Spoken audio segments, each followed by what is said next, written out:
agenda is the review of the Woodley Gardens LLC 3639 Woodley Road, Woodley Oaks Apartment Complex. Mr. Mitchell.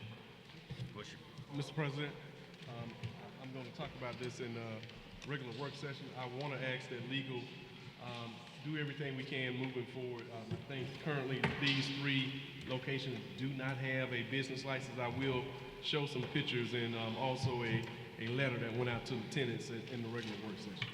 I think somebody's coming up. Hold on one second.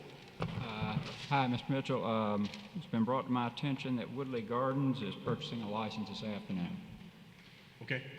So. Okay, any questions?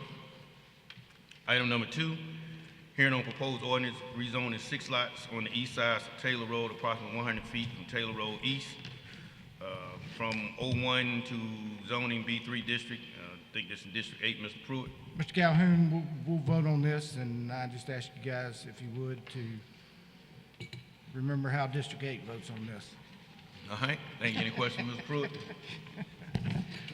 All right, item number 3 is a hearing on the proposed ordinance rezoning 1 lot located on the west side of Woodley Road, approximately 800 feet from East South Boulevard. It's being appealed to the City Council. It was actually denied from the Planning Commission because it does not fit into the 2040 plan, so it's in District 5, so I asked accordingly to uphold the ruling from the Planning Commission. Any questions? All right. Item number 4 is a hearing on the proposed ordinance rezoning 1 parcel of land containing 13.39 acres or more or less located on the northwest corner of South Selma Highway and Richardson Road. I think that's District 4. Ms. Riley, you have comments? We'll talk about it a little later on, but I do want them to uphold what the appeal is, if possible. Okay, we'll have public hearings on all those items at the 5 o'clock meeting. Thank you. All right. Okay. Item number 5, Mr. Al Groves is here to speak to us on that also. We have a substitute on that, but it's an ordinance amending the Code of Ordinance Section 2025 and Section 2035 for the solid waste disposal and garbage for single-family dwellings. So we'll talk about that. I think Mr. Reed has something he want to talk about, so we'll have a hearing on that, and I'll make a motion to on a substitute on that. Any question from the council? All right, moving right along. Number 6, an ordinance amending the 6-2 Code of Ordinance. Council resolution require insurance on business license by Councilman Mitchell. Mr. Mitchell. Mr. President, I had an issue with repo and recovery companies in the city of Montgomery. All of them supposed to come in front of the council to get approval on a license. I want to make sure that these towing companies are not doing the same thing, so I want to make sure that I get the towing companies on record saying that they are not repoing vehicles. Okay, we'll have a public hearing on that, and we'll follow your lead. All right, number 7 is the ordinance amending the organization 39-2021 organization chart from the command staff or from the executive staff. We'll talk about that in the regular meeting unless someone want to speak on it right now at this time. Mr. Reed. So, are we talking the org chart right now? Yes, sir. Just making sure, because I was looking at something else. Right. Yeah, so primarily the org chart is in an effort to streamline our operations as we go through and try to govern for the city and our citizens. Mainly what you'll see is most of it is realigning departments like planning, also engineering to be under one silo, under one PPI director, which is planning, permitting, and inspections. Also, you'll notice that the general services cabinet seat will no longer be a cabinet seat. However, those responsibilities will be folded into the org structure as is. In addition to that, the organizational chart has direct lines for the COO and to be able to operate as a cabinet member and to also direct operations and directors and cabinet members in the organizational chart. There's also an addition of a small business and small and minority business department under economic development. We've also moved neighborhood services under the guidance of the CAO understanding that it aligns a little bit more with our constituency affairs position and things that happen under the CAO. So some of these moves are just simply trying to streamline us, get us more effective, more efficient as we govern. Okay. Any questions, Mr. Reed, at this time? Okay, we'll discuss that in the regular meeting. I think we have a couple of substitutes, and we'll talk Hey, about that. Councilman Calhoun, Mr. Pruitt? I have a quick question. Mr. Reed, the human resources, Yes, sir. how are we doing that with the city-county personnel board? What are we doing there? So what are we doing there? So in a cabinet meeting, I don't know if the president or the pro tem were in the cabinet meeting, but when we talked to Ms. Carmen Douglas and talked about some of the things we need from an HR perspective and personnel perspective, she said she was not manned or did not have the manning to do that for the city of Montgomery. So outside of what their role is as they classify positions, as they do the hiring process for us. After they do that, there's no onboarding, there's no education and training, there's no talent management. There's a number of things that we should be providing our employees as good stewards and leaders and supervisors that just aren't happening because our HR department is not outfitted to do that work. So we are creating a HR department to do that work for our employees to ensure that they have the right certifications, the right education, the right training opportunities to be able to do their job effectively, and in some cases, from a legal perspective, be able to execute their operations and the things that they're charged over legally because they need certifications.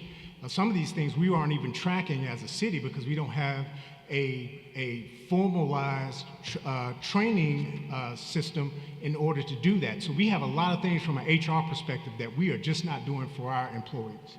So will the HR department, will they have hiring and firing duties, or they just, because when I think of HR as the company where they hire individuals.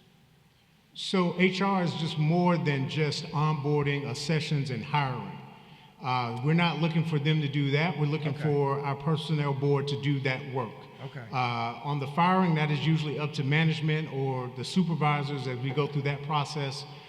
There will be a review from the city county personnel board on all of those actions also, but the internal documentation, all those things will be guided by our HR department, vice trying to put that burden on the city county personnel board's shoulders to do that work. And just one more, when you were talking about having correct certifications and stuff like that, is that not the responsibilities of the department heads to make sure when they're hiring these individuals?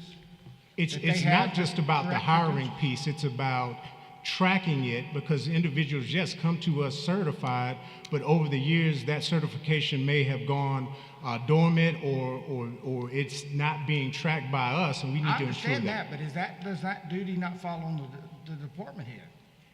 As it stands, yes, but that's a lot of work for department heads to be managing each and every certification for. You have department heads that have over 300, 400 employees. Well, but and when I say department head, they're the coach, but I understand they push down responsibilities to other people. So when I say that, I understand what you're talking about. But I was just curious about that piece of it. Yeah.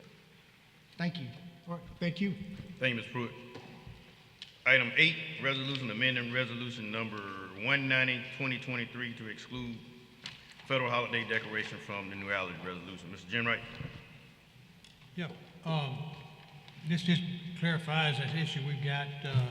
I was asked if we're gonna have a Christmas parade, and I feel it's we need to have a Christmas parade. This kind of verifies it and makes sure it's a clear choice, okay? There's no Okay. question. All right, any other questions? All right. Number 9, resolution revoking the business license for Camille Harris of Stakeout, number 1008, 20 Carter Hill Road. So that's a show cause hearing at that time. You got anything you want?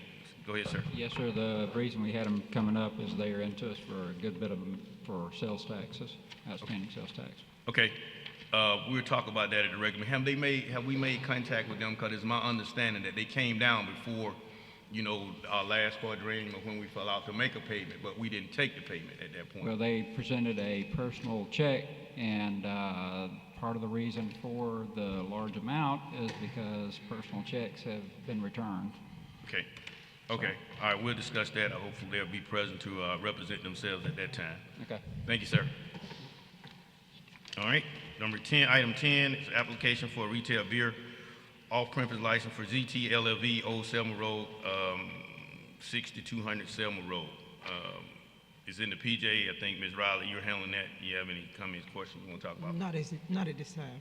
All right, we'll have a public hearing on that item at the regular meeting. Item 11, application for a retail and beer table wine license as a Circle K in District 1. Ed is not here, but I think from what District 2, we'll get to item number 12. She can explain what's going on there. Item number 12 is a application for retail and beer table wine off premises by Circle K stores. District 2, Ms. Beard, you want to discuss that item? Yes, this is just where the Circle K is taking ownership of the MAPCO. It's just a change of names. Okay, so I think that's the same as item number 11. Correct, So we'll have a correct. public hearing on those two items at the 5 o'clock meeting. And so item number 13 is an application for a retail beer and retail table wine license for the Meat City Supermarket on the Lower Wetumpka Road. I think that's an existing business. It's probably just a renewal of a liquor license. Ms. Johnson will be here at the 5 o'clock meeting, and we'll open that up for a public hearing at that point.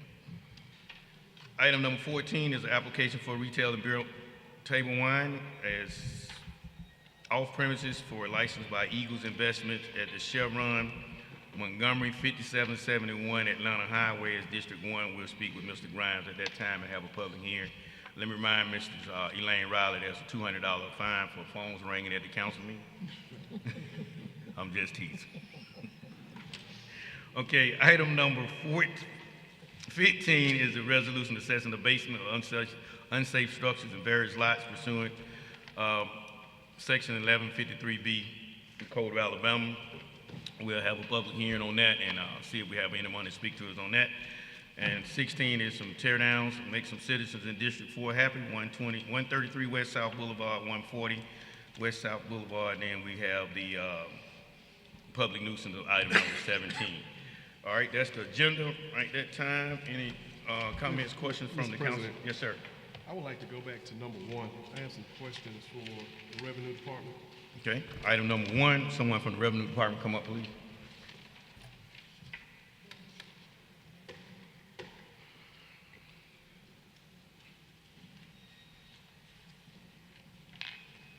Couple of questions. Just want to know, how long have they been without a business license?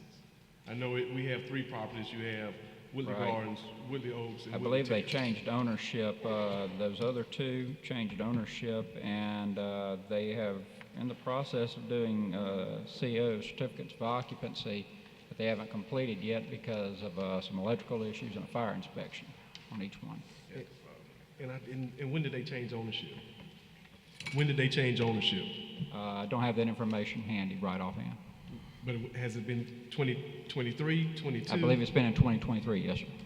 So it was before or after we passed the ordinance that they have to notify the city of Montgomery before they buy, trade, or sell? I believe so, yes, sir. And I didn't see, I know we can't say it in public, I didn't see in the package how much they owe and how much they was fined for not having their business license. I don't have that information in front of me, sir. Okay, thank you, sir. All right. Thank you, Mr. President. Thank you, Mr. Mitchell. Any other comment from the council? Mr. Calhoun, Mr. Pruitt? I see Miss Betty and Miss Fay here today. I've gotten numerous phone calls and emails about our retirement package for our retirees. Okay. And I guess we need some clarification because the people that are receiving this now do not want to change from Blue Cross to, I think it's United American, I think. And is there anything we can do to put the brakes on this to continue to carry the Blue Cross Blue Shield? All right. Okay, we'll come back to that and talk. Let me go through this work session, then I'll bring Oh, I this back. thought we were done. I'm sorry. No, we got a public communication for the work session. I'm sorry. I'm All sorry. right. Well, we'll give a chance to get our thoughts together. All right. All right. Speak to us in the work session. Public communication will be Mr. Kippy Tate to update us on the blight reduction.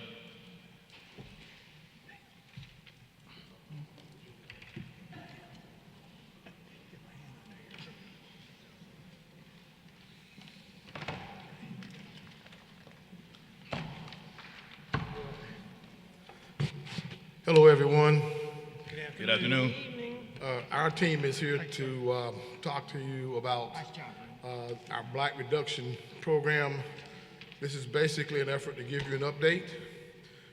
This update has a little bit more teeth in it, a little bit more meat in it than the first time we came before you. And we know an important event took place a few weeks ago when Congresswoman Sewell came and basically bought the $4 million check.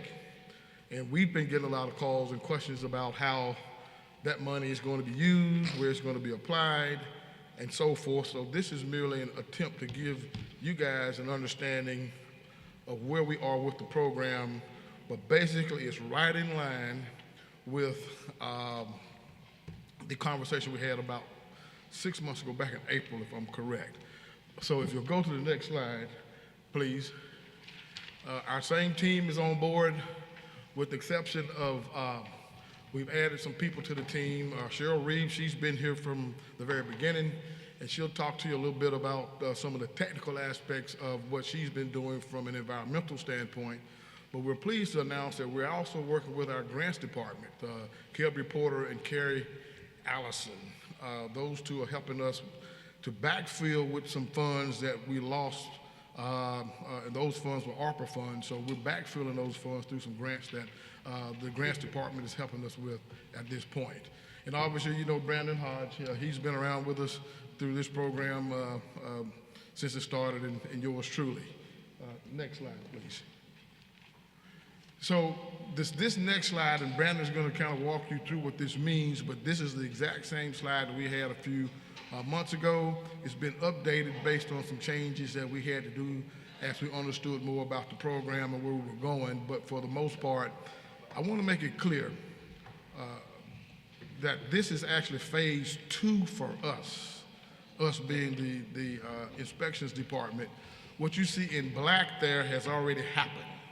So we're saying that our phase 1 has been completed with the funds that we're able to use from our department to take down some of the priority projects that were given to us, in some cases from you all.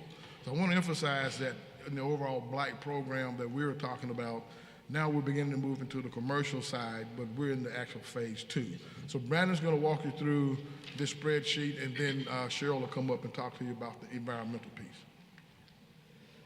Yeah, as Mr. Tate mentioned, since 2016, our department has been benefited dedicated funding through the city's budget to address dilapidated and distressed properties.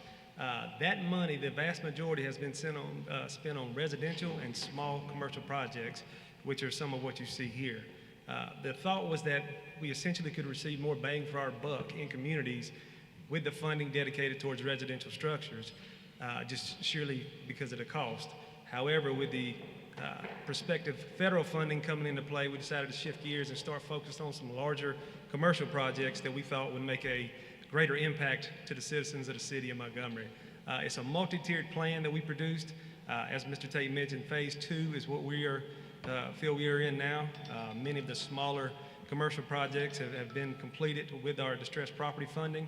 However, you'll see on the phase 2 slide here that many of the projects exceed what we're dedicated, which is why we're hoping to expend some of the federal funding towards these distressed properties and demolition efforts. I'll touch base on a couple of them. I know a lot of people will see generic descriptions up there. We try not to provide too much detail just to try to avoid some possible stalls or delays in these efforts. You'll see the Governor's House, which obviously everybody's aware of.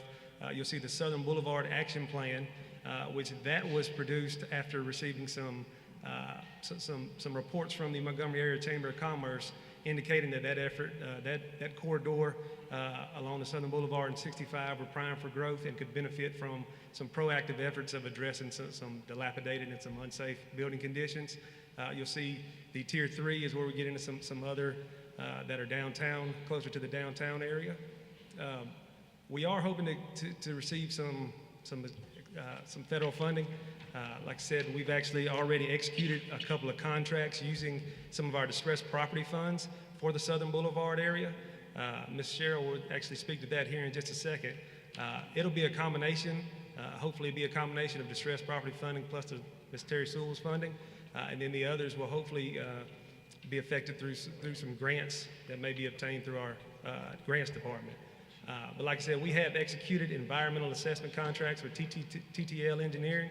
And I'm gonna let Ms. Cheryl kind of explain what all that entails, and then we'll finalize the last couple of slides with the funding area.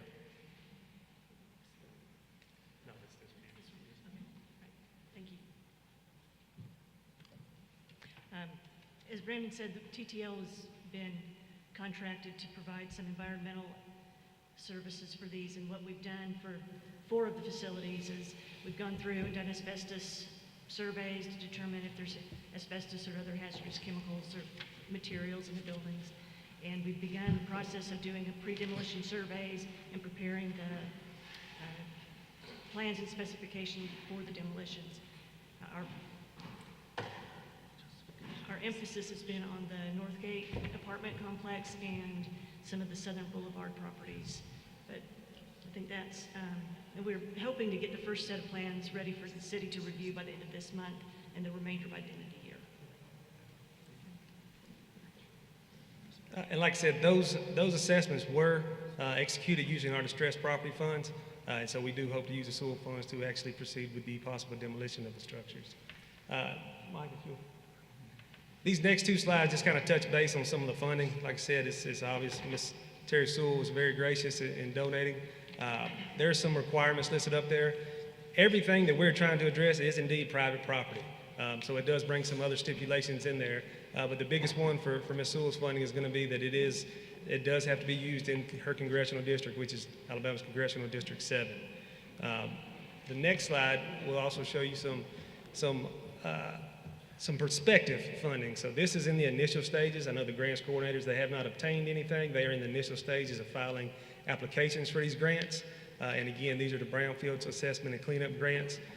One set, the assessment area would be overseen by EPA, and then the cleanup grants would actually be administered through the ADECA from the state of Alabama. And that about wraps it up. I'll let Mr. Tate kind of bring it to a conclusion. Yeah. So real quick, next slide, please. Just real quick, if you have any questions, obviously we'd be happy to entertain them, but this is a real quick version, Cliff Note version of the movement that's taken place since the last time we came before you. I know it looks like it's taking a while, but that's just kind of how these projects go. But as Cheryl told you, we're teed up to get drawings and all that out on the street really, really soon. So that wraps it up for us, unless you have some questions for us. I have one question, Mr. Tate. On those properties that said private property, private ownership rather, private ownership, are we going to have some kind of plan to get a redemption on the cost, even though we're getting federal funds and grants to tear these down, that we'll put the liens on those properties, that we'll hold the liens until we can get... But that's generally how that works, yes. Okay, thank you, sir. Any further questions? Thank you very much. Thank you.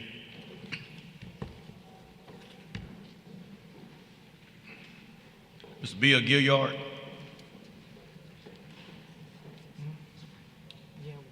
Yeah, we're gonna have to address that. No, see it. All right.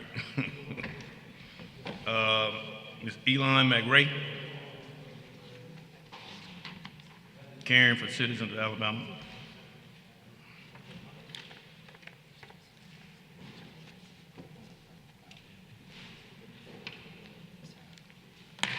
Good afternoon, Councilman. Good afternoon. My name is Elon Marie. I am with Caring for Citizens of Alabama. We have been established since 2016 with our 501c3. We are in District 6, and we have been serving the community for numerous of years. We provide them with food, job readiness, education, health, insurance, and much, much more. I am coming before you all because we have taken on another venture as far as providing the food. We provide frozen food, pastries, and other things. And we are in need of transportation, a refrigerated truck for us to continue to pick up the food and be able to serve the community. We do about 60 boxes every day to serve, and we have people to come and pick up food. If people are not aware of it, there's a crisis. We are in a recession. People don't have food. People need food, and we are there to help them. I have reached out to my councilman. I have reached out to other councilmen. I have reached out to the city. I've reached out to numerous of people and cannot get a phone call, cannot get any services. When I was doing the mobile food drive before the pandemic, we were doing this long before the pandemic. When there was someone running for a position or running for a councilman seat, we had them there.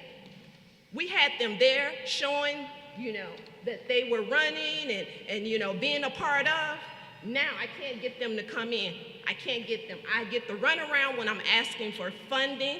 It took Miss Mary in the department to send me some documents just to fill out paperwork to get funding based on the new way of doing it. I was vetted before when we had our previous mayor in office, but it's taken 8 years basically for me just to get a piece of paper. And that's just not called for. And I think that as the people, we vote you all in. We need your support. I'm asking, I don't just serve the 36116, I serve Montgomery. The people come from all over, and some of the councilmen that are sitting here know what I do. They come through our office. We're in the building with a radio station, very popular radio station, and they come in and they get on the radio and they see what we're doing in the community. And I haven't stopped, regardless of the funding, have not stopped. But I have presented you all with a booklet that entails all of the stuff that we do. And all that I do is because of the community. They have asked this of me. They have asked me. I am an accountant, I'm a real estate agent, I'm a tax professional, I'm an insurance agent. I do all of this because they have asked that. They come in and ask for service, and I try to provide them the services that they're asking for. And I'm just asking for the support of each and every one of you, not just my councilman. I need support of each and every one of you for us to get a truck so we can be able to service the community. And we're also doing a Mahalia Jackson gospel, and we're asking for support of that. That's your time. Thank you. We appreciate it. You're passionate about what you do. So, Mr. President, I want to address this because, I know that you're doing a wonderful job, but when it comes to the city council, every individual has to be vetted. And I have asked several times, Ms. Blaylock, is she on that list that she has been vetted? No, sir. She's red flagged because it said she would not go through the vetting with Community Foundation. So I can't give you money because you're not vetted. So that's what it is. There's no way that I can get approved to give you money if you're not vetted. Okay, I understand, but I was vetted and I'm not sure, but I filled out the paperwork, and until Miss Mary sent me the paperwork 2 weeks ago, I've never received or gotten the process on what to do to go about it. I was told that I had a check. I was told that the check was lost. I was told that I need to call Ms. Blaylock. I've left several messages and no response. All right, any other questions? No, I just ask for your support as a councilman, just for the support so we can continue to do what we do for the community. We're doing this on our own right now, and we need the support of each and every one of you all. We want to take That's your this time. truck That's your time. and put it in the different districts. We got you. We'll do what we can to support you. Thank you. Hey, Mr. Calhoun, Mr. Pruitt? Ms. Johnson's not here tonight, but she has requested that the Central Alabama Community Foundation be at the Yeah, next she moved it council to the meeting in December. Yeah. So, yeah, December, so we'll get that. All right, Ms. Bathsheba Brown?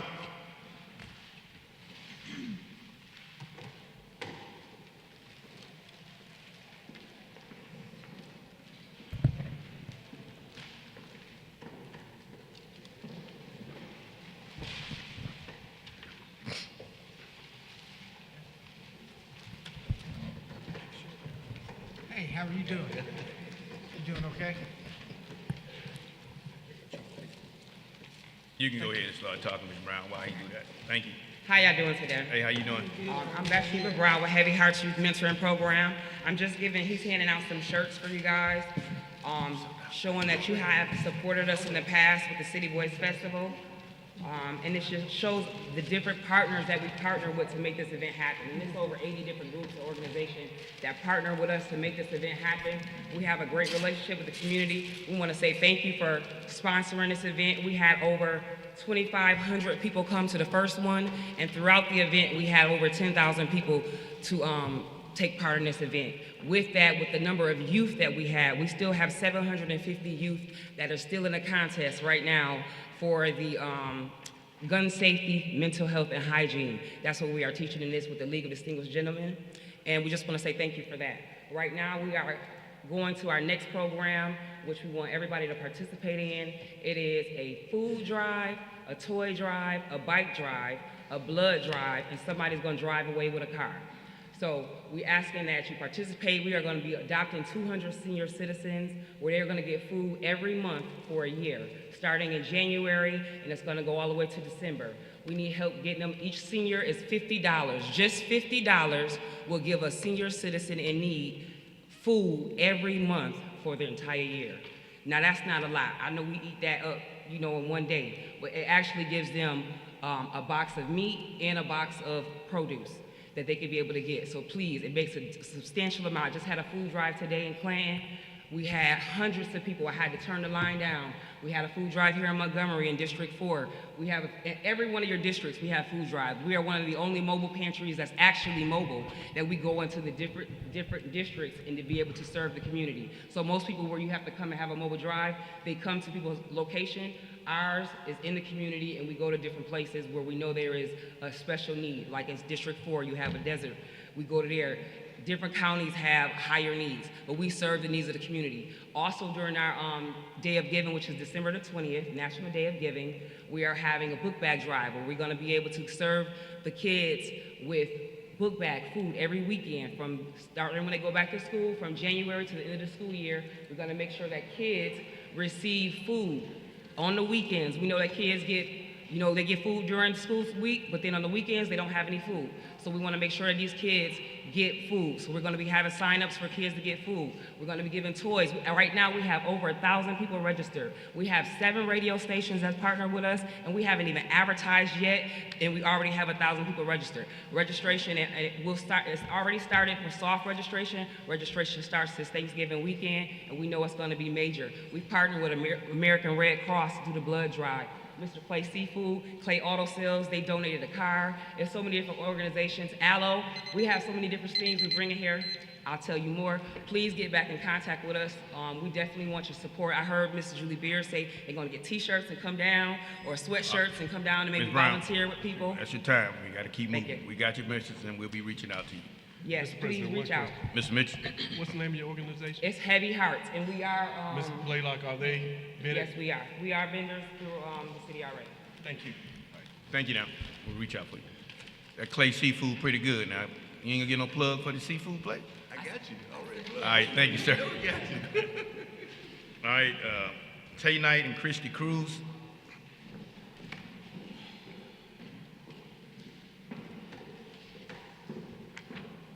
Hey, good afternoon, everyone. Thank you for having us. My name is Tay Knight. I'm the Executive Director of the Family Sunshine Center, and with me is Christy Cruz, the Public Affairs and Development Director. I just wanted to give you all an update on our services for last year. During the fiscal year 22-23, the Family Sunshine Center answered 1,347 crisis calls from Montgomery area residents. We provided a safe haven in our emergency shelter and transitional housing facilities for 119 adults and 115 children from the Montgomery area.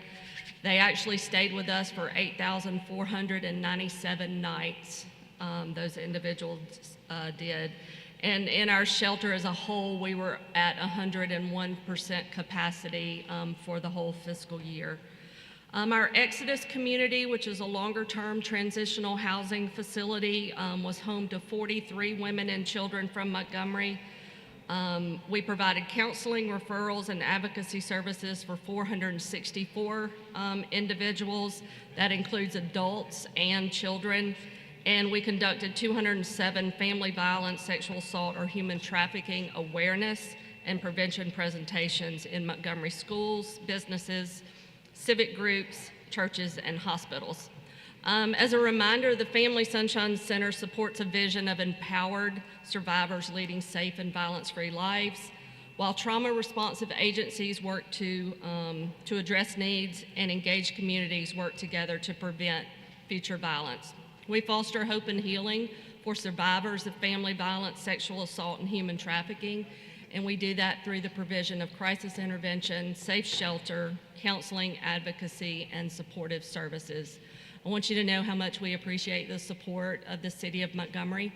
And I believe you should have received a letter from me asking for your consideration from your designated funds to help support the activities that will provide holiday happiness for children and women who have been in our shelter and in our programs for the last 12 months. So if you are able and you have the capacity, we would certainly appreciate your consideration. Okay. Thank you. Any questions? Any questions? Thank you, ma'am. Appreciate what you do. Mr. Al Groves.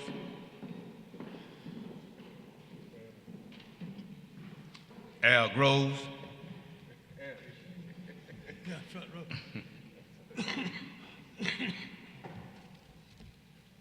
I want to thank the council for addressing the concerns of the Clean City Commission and incorporating those ideas into this sanitation ordinance. Thank you, ladies and Thank gentlemen. you for providing that to us. We appreciate it. Thank you for all you do. All right, that completes that. Anything else from the council? Mr. President. Oh, yes. Go ahead. Then we give Ms. Blake, Ms. Betty. Mr. President, because I want the public and I want the council to be clear, so if we could let Ms. Blaylock explain to us about the bidding process, and if an organization is not vetted, what does that mean for the council? We have an application process that is handled through our office. The papers that are required, they can call our office, either Mary or Amy in my office, and we will give them the paperwork. Now, if the council so desires, you can refer those requests for applications to Community Foundation, and they will vet it. They will require them to present a budget so that they can evaluate how the money that you're giving to them is being presented, how it's being used in the community, if it's actually getting down to the help of the people that need it, or if it's staying at the top. So the council can do it either way. If it's someone that you're confident in, that's a known, then we can just handle the process in our office, and then we'll get a number assigned to them and put them on the list. But if the council so desires for them to go to the Community Foundation, then you need to instruct our office that you want that in the process. Okay. Thank you, Ms. Blaylock. Yes, sir. All right. Ms. Betty Beeville, CFO for the City of Montgomery. You remember Mr. Pruitt's question. I think you're just going to explain the things about this insurance for our retirees. Okay, thank you, Mr. Calhoun. Mr. Pruitt, were you asking a specific question as to Yes, why the change? I guess, why are we changing? How did we get here? And if there's no cost savings per se, why are we doing it? Okay, what has changed is, number one, because of the kind of costs that we incurred in FY 2023, we knew that the administrator of the plan now, which is our Blue Cross Blue Shield of Alabama, they are the third-party administrator of the post-65 retirees supplemental health insurance. The retiree pays a portion of that cost, and the city pays a portion of it, which are called the contributions, and the city pays a much, much larger portion than the total of the 900 plus post-65 retirees. The administrative costs to use the current third-party administrator were going up, which was going to be an additional cost to the city. So back in the spring of this year, we started looking at other third-party administrators. And of the ones who did presentations, we looked at what their options were, the benefits to the retirees, and AmWinds was the third-party administrator that came out pretty much on top of everybody else. And the benefits were basically going to be the same or better for the retirees.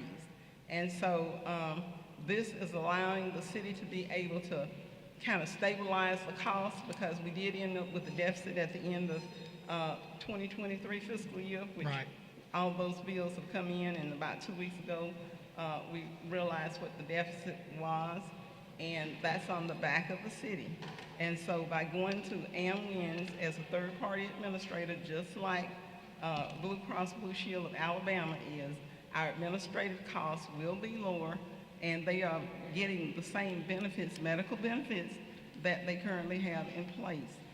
This contract goes into effect January 1, and it is only for a year. It's a one-year contract. That's all we sign with any third-party administrator. And so there was no intent there to reduce any of these retirees' benefits whatsoever. As a matter of fact, we were trying to make the benefits better than what they already had. And as you know, myself probably being a post-65 retiree in a few years. You'll be here another year. You ain't gonna use it. But here's the issue. I was not gonna shoot them in the foot or myself, No, okay? I know. No, I know that. But from my understanding, Blue Cross Blue Shield was approached in July or August to come up with the same plan that y'all are trying to go to with AmWIMS, and their response was that they could not get the numbers and get it together. Let's shoot for the following fiscal year. And they got a call back and just said, you know, we've decided to go another route. Okay. Is my understanding from. Well, I did not make that call. No, but here's the bottom line, Betty. These folks, just like yourself, have given numerous years to this city for not a lot of pay. And to change the playing field on them in the middle of the game, whether it's better or not, I don't know. But I do know those retirees trust Blue Cross Blue Shield, and they stayed here for not very much pay. So at the end of the day, they would have something that they know they could use. And for us to change it, I just don't think it's very fair. Well, we're not changing their insurance. They do not have Blue Cross Blue Shield of Alabama insurance. Right. It's only administered. It's the city's insurance, a self-funded plan. They want Blue Cross to be the administrator. That's an administrative. What about the dental won't be administered by Blue Cross? Now, I know your Blue Cross It's Medicare medical. claims will be paid by Blue Cross of Birmingham. They process all Medicare claims, period. This is the medical portion of it. That's And there are two Medicare claim, other but then entities. your Medicare supplement won't be administered by Blue Cross, I don't believe. It'll be administered by AmWIMS or whatever the name is. But the question I got from the audience and from the retirees was, it wasn't going to save the city any money. And I just was shocked that we were going to change when you wasn't going to save the city any money. And that was the point that the 200 of the retirees got out of the meeting I was in last Monday. And that just shocked me. The city money. Well, that's not what was told though, Betty. They were told there was no savings. Wasn't going to save the city any money at all. Well, they did not get that from me. Yes, ma'am. I was there. I heard it. It's not going to have a deficit that's over $500,000 Well, more than what was budgeted. I know what they heard, okay? Okay, well, I'm not here to, argue that point. I'm just giving you the facts that I have and why we went to AmWIMS as a third-party administrator. And I know that we've had at least 4 in-person meetings and 1 virtual meeting, if I'm correct on that. And I was not in all of the meetings, but I did attend the ones that I could attend. So if, I don't know what else we can say. It's an administrative function. And, if you all as a council body want to have that conversation with the mayor, that is what we need to Well, be done. and I do, and we'll talk about it in the regular meeting, but, and Betty, just to be real honest, I've got an ordinance to try to stop it, and I don't think it's fair what we're doing. That's the whole thing. I just don't think it's fair to those folks. And I understand your feelings about that, but I personally do not feel the same way. So, like I said, it was presented to the mayor. He approved moving forward with it. And, my responsibility as CFO for the city of Montgomery is to try to use the city assets provided by the citizens as responsibly as I possibly can. And that's the only thing I wanted to do, not trying to hurt anybody, No, I know including that. I Betty know that. Beeville. All right. Okay. Any other question? And Ms. Beeville, you did say it's a one-year contract, right? It is a one-year All right, contract. so it's renewable It's in 1 year. renewable. All right. Yes, sir. Miss Betty, Yes. got one okay. question. How much did you say it was going to save the city? We had a deficit this past year of over $600,000. But we're self-insured, right? We are self-insured. Like most large companies, and they just administer. I fully understand that. And you set next year's premium based on last year's claims. Is that kind of where it's at? Yes. Okay. So so what do we think? I know we got a deficit, but so what do we think is going to save us? That deficit? And the actual savings that we projected we would have, we are giving those back to the retirees in a reduced premium. So the city is basically just wanting to break even, not have a deficit. But Betty, majority of those Ms. Pruitt, you finished, Mr. Grimes? I'm good. No, I know, but the You jumping majority the gun? yeah, but the majority of those individuals don't want that money back in savings. They want their Blue Cross Blue Shield. And as I said before, that would need to be a conversation between you as a body and the mayor. Thanks. Right. Okay. Thank you. Thank you, Ms. Pruitt. Thank you. Thank you. All right, that concludes our work session. We will adjourn this meeting and the regular.